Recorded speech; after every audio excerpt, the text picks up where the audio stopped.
Rumah pemimpin dibakar, bekalan makanan dan elektrik terputus. Stok petrol habis, rakyat mengamuk. Situasi di Sri Lanka teruk. Bagaimana boleh sampai ke tahap ini? Apa salah mereka dan apa pengajaran yang Malaysia boleh ambil? Jom kita selidik.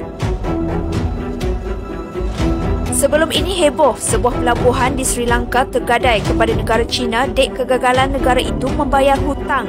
Banyak sekali projek mega yang hanya menguntungkan kroni akhirnya menjerat seluruh negara ke kancah kekacauan akibat hutang negara yang terlampau tinggi. Pemimpin Sri Lanka pula menjanjikan sistem cukai yang tidak masuk akal hanya untuk memancing undi pilihan raya. Akhirnya mengecilkan pendapatan negara sehingga tidak mampu membayar hutang negara yang semakin meningkat.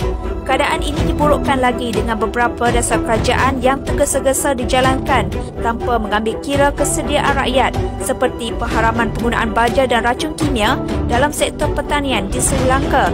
Keadaan ini telah menjatuhkan pengeluaran beras, sayur dan tanaman lain secara mendadak kerana petani belum bersedia untuk menjalankan perniagaan organik secara total. Akhirnya negara itu sangat bergantung kepada bahan makanan dari negara luar. Namun akibat keadaan kewangan negara yang sangat rapuh, tidak ramai yang mahu berniaga dengan negara itu.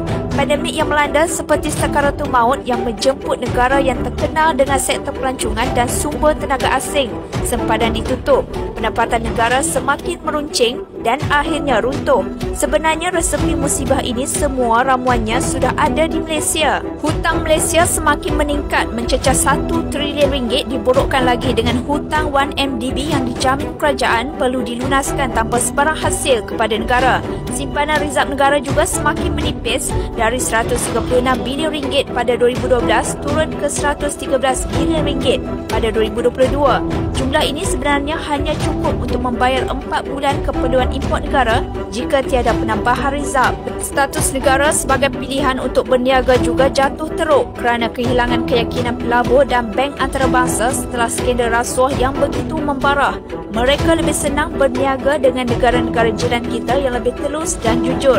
Rakyat Malaysia dan pemimpin perlu bekerjasama untuk mengelakkan kita jadi seperti Sri Lanka. Desaan untuk kembalikan GST dan penarikan subsidi petrol secara tergesa-gesa pastinya akan membebankan rakyat yang kini sudah cukup terkesan dengan kenaikan harga yang melampau. Jangan nanti